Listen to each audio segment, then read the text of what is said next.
আমাদের বিশ্ববিদ্যালয়ের পাঠ্যক্রমেও গভীর সমুদ্রে মাছ ধরার বিষয়টি অন্তর্ভুক্ত করতে হবে।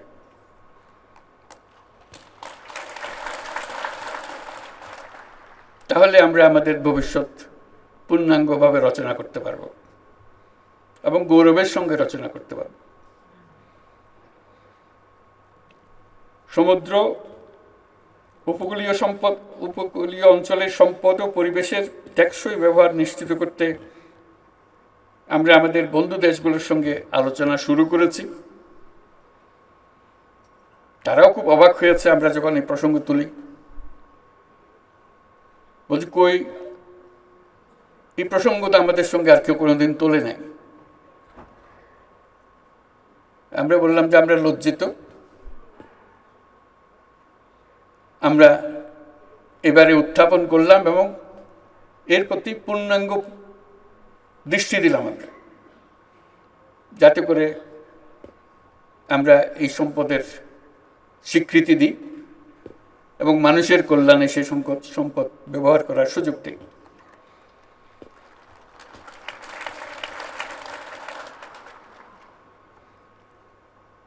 সমুদ্র, উপকূলীয় অঞ্চলের সম্পদ ও পরিবেশের টেকসই ব্যবহার নিশ্চিত করতে আমরা আমাদের বন্ধু দেশগুলোর সঙ্গে আলোচনা করছি এবং তারা সাড়া দিচ্ছেন।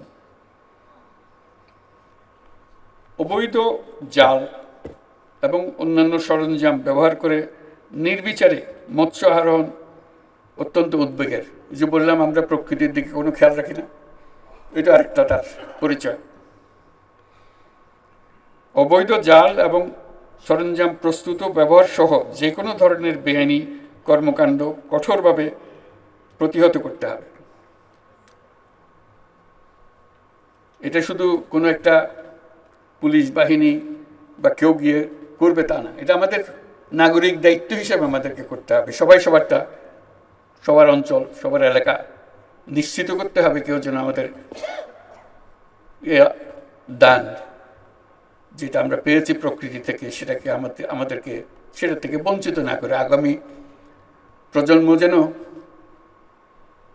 এটার থেকে বঞ্চিত না হয়। এখন যেভাবে অগ্রসর হচ্ছি আমাদের মনে হয় আগামী প্রজন্মর ভাগ্য সংকীর্ণ হয়ে যাচ্ছে, অথচ আমাদের দায়িত্ব ছিল সেটাকে আরো প্রসারিত করা। কাজে আমাদের গিয়ার বদলাতে হবে, সংকোচনের গিয়ার থেকে আমাদের সম্প্রসারণের গিয়ারে চলে যেতে হবে। এবং আমরা পারি, না পারার কিচ্ছু নেই এখানে, কারো চাইতে কারো বুদ্ধি কম না। শুধু বিষয়টা নজরে আনতেছি না আমরা, কি কারণে আমরা সমুদ্রের কথা ভুলেই গেছি।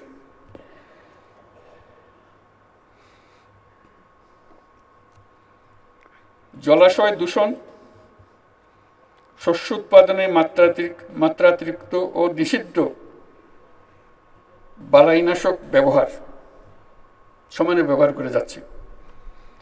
তামাক চাষ মৎস্য উৎপাদনের উপর ক্ষতিকর প্রভাব ফেলছে।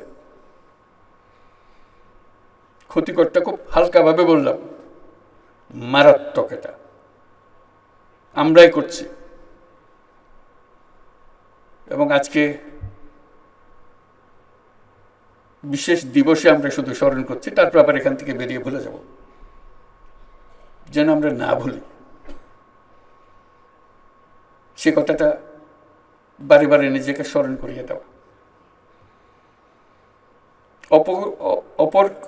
অপরিকল্পিত অবকাঠামো নির্মাণ, নদ নদী সহ সকল জলাশয়ের নাব্যতা হ্রাস, সর্বোপরি জলবায়ু পরিবর্তনের ফলে মৎস্য উৎপাদনে বিরূপ প্রভাব পড়ছে। এ সকল ক্ষতিকর প্রভাব মোকাবেলার সমন্বিত টেকসই উত্তরণের কৌশল উদ্ভাবন করতে হবে।